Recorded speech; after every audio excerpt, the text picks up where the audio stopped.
Good morning, everyone. Now, something sweet for your body and for your mind. We will talk about love sweet sugar. But before we explain what substance is sugar and how sugar changes our metabolism, the functioning of our brain, and finally, how sugar addicts us, let's start from the beginning. Let's say it openly. Our genetics will not change, but our biochemistry will. The adverse changes in the biochemistry of our metabolism lead to many serious and dangerous hormonal dysregulation. Hormones play a key role in our metabolism and control our behavior. For example, imagine that you drink 40 liters of water per day and then you eliminate it. Is it normal? Of course, no. Probably it is a diabetes insipidus, which is a problem with water retention by kidney. Such problem is also obesity, because many hormonal dysregulation leads to many dangerous changes in the energy of metabolism. So, I ask the question, who is the culprit? More than 10 years ago, Tony Thompson, the Secretary of Health and Social Services, said that we eat too much and we move too less. That's why we are obese, that's why we are overweight. But was he true? You will see that he wasn't true. So I ask again, who is a culprit of this situation? You will hear the answer now. It's sugar, it's not a secret. But I'm going to tell you how sugar changes us, how sugar destroys us, what is the real power of sugar. Yes, sugar is a villain of this presentation.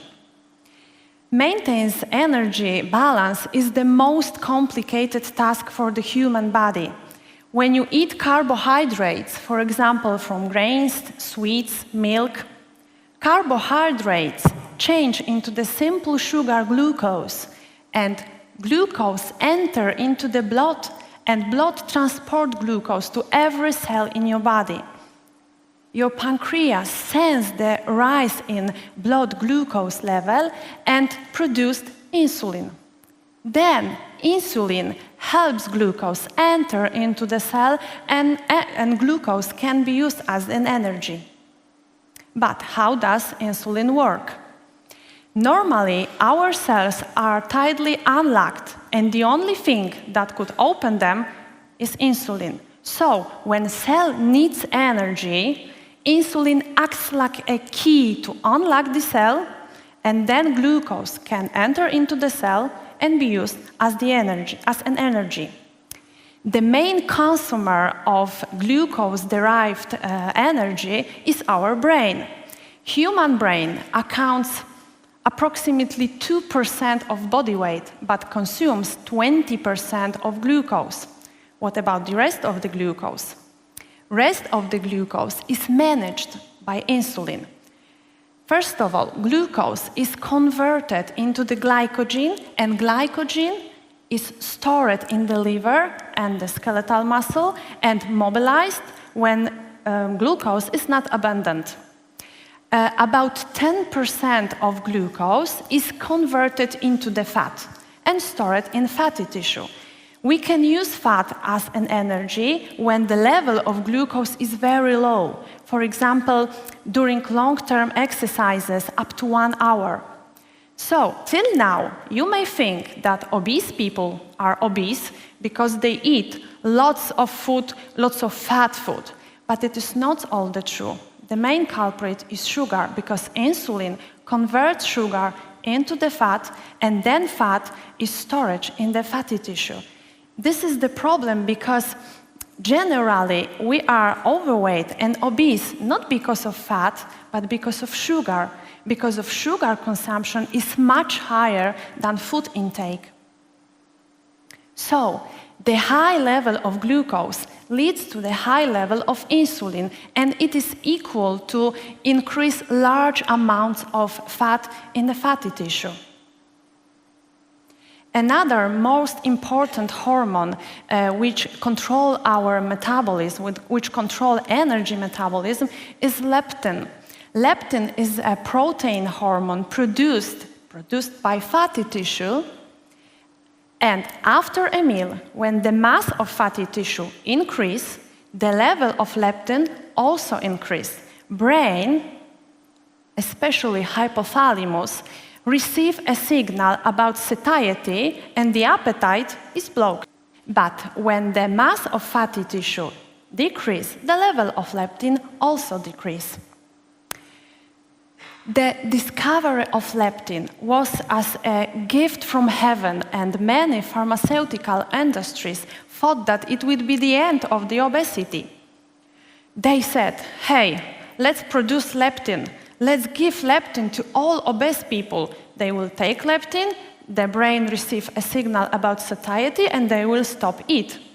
But obviously, it was a mistake, because not every problem with weight is connected only with leptin disturbance. Why?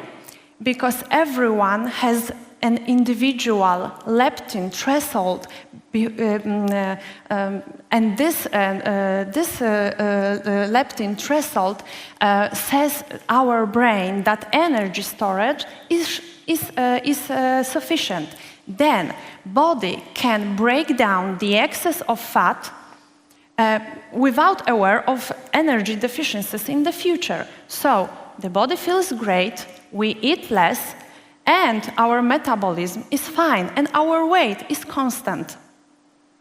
But when leptin is not produced, or leptin acts abnormally, for example, because of genetical mutations or leptin resistance, brain still receives a signal about energy deficiencies. It is a starvation signal, which means the risk of death because of lack of the energy. We don't feel satiety. Then brain just tells us to eat and eat more, and all the energy is only stored because the level of insulin increases.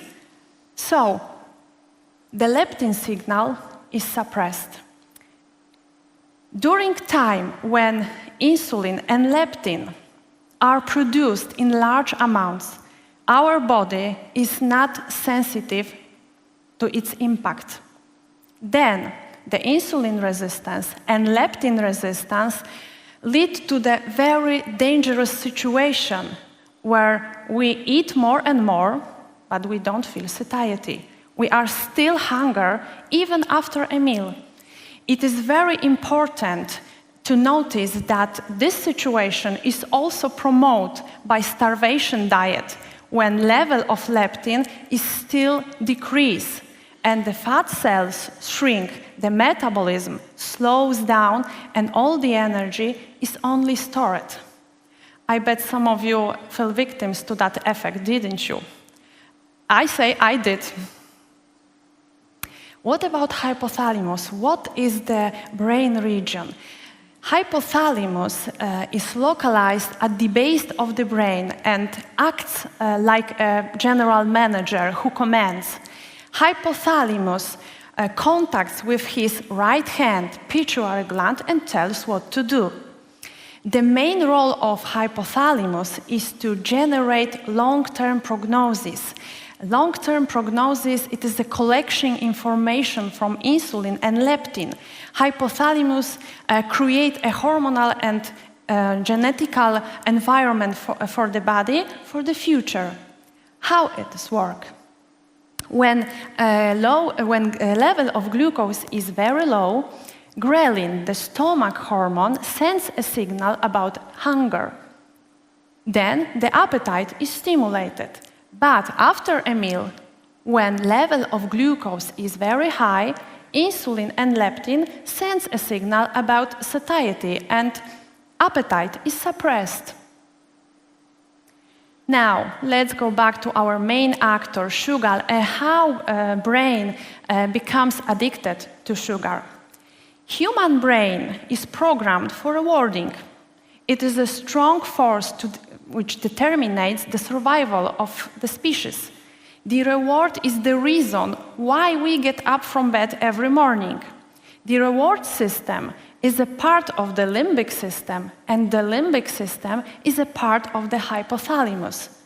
The reward system is the place when our emotions are generated, like anger, sadness, but also pleasure, sexual drive, instincts, and it is the place when dopamine is generated, and you may know dopamine as a happy hormone. Every addictive factor acts on brain reward system. The addictive factor is caffeine, drugs, alcohol, but also overeating and snacking. Addictive factors act on the brain reward system and dopamine is produced. Then we feel pleasure and great. But when large amounts of dopamine are produced in the course of time, our body is insensitive to its action, its dopamine tolerance. Then brain needs more and more dopamine to feel pleasure and satisfy. It is a tolerance, and this signal is so intensive that our strong will not help. And this is the addiction. In normal conditions, in healthy brain, after a meal, signals from insulin and leptin reduce dopamine production and reduce the feeling of pleasure. Here is your normal brain. But in addicted brain, in unhealthy conditions, overeating leads to insulin and leptin resistance, which do not allow to block dopamine production. Then, brain receives a continuous signal of eat pleasurable food. Pleasurable food is a food rich in sugar and in fat.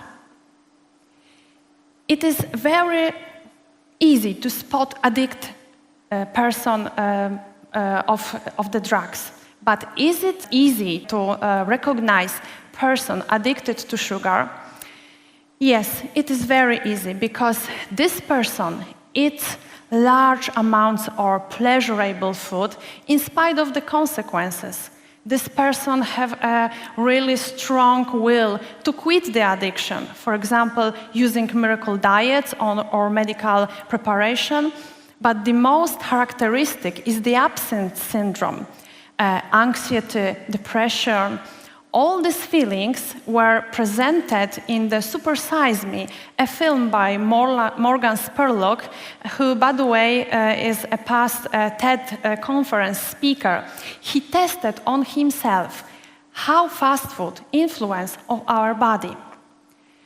The next question is it hard to addict to sugar? It's very easy, because sugar surrounds us everywhere. Here is your addicted brain. Sugar surrounds us everywhere. We eat sugar when we are sad, when we are unhappy, when we are watching TV, when we are at the parties. Sugar is everywhere. We like to eat sweet things because for our brain, sweet things are not poison. That's why we like to eat them. Moreover, it is very easy to introduce sweet product into the kids' menu. Parents just have to give it once. But if they want to introduce not sugar, not sweet product, they have to implement it up to 13 times. Moreover, we like to eat sweet products, we like to eat carbohydrates because they lead to increased production of serotonin, another happy hormone. As I mentioned, we eat sweets in stress. And yes, stress is a very important cause of our weight problems and health problems. The main stress hormone is cortisol. Cortisol is produced rapidly, but only for the short term, by adrenal glands in response to stress situation or circumstances like waking up in the morning, exercising, or in acute stress. The lack of cortisol means that you won't handle with any stress, but the excess is also destructible because it means the continuous signal of eating sweet things, sweet products, and all the calories eating in stress are stored in the fat tissue, and especially in the visceral fat tissue, which is localized around the organs. So, in the point of view of the evolution, sugar wins. Our brain just pushes us into the vicious circle of continuous eating sugar, and sugar becomes a trap from which we cannot get out. When we think about sugar, when we say sugar, we think about saccharose. Saccharose is a white sugar, is a disaccharide, a combination of two simple sugars, glucose and fructose. Glucose is absolutely essential. It's our main source of the energy, and its metabolism depends on insulin. But fructose is not our main source of the energy, and its metabolism is not dependent on insulin. But fructose strongly strains the liver and leads to insulin and leptin resistance. Yes, fructose is the sweetness of the sugar and the fatal effect of sugar. The harmful effect of glucose may be suppressed only by the presence of fiber, like in fruits, because fiber reduces the fructose absorption from the digestive systems, and it does not strain the liver. But fructose in the saccharose is like a toxin through the big T, because fructose acts on proteins, so you grow old 7 times faster. Moreover, leads to the non-alcoholic fatty liver disease. Fructose is instantly stored in the fatty tissue. Fructose initiates inflammation, and what is most important, fructose cheats your brain to make you want to eat more and more. Genetically, we are not adapted to consume such amounts of sugar like it happens now. What do you think? How much fructose is now consumed? I will tell you it is 5 times more than in the last century. And about 20 to 25% of calories comes from sugar, from sweet products, especially from the sweet drinks. And the situation is worse in kids' menu because it is almost 40% of calories. But the real curse is processed food, because this food is large of sugar, large of fat. And as you can see here, sugar have many names. You will find sugar in almost every product in the supermarket, but it is still sugar. So, what can we do? How can we fight with sugar? We have to start control our nutritional environment. We have to start control what are we putting into the basket at the supermarket. Please do not buy food with lots of ingredients. Watch out for added sugar. And what can you do more? Exercise to control your cortisol, to maintain with stress, and just be happy and healthy without sugar. Thank you.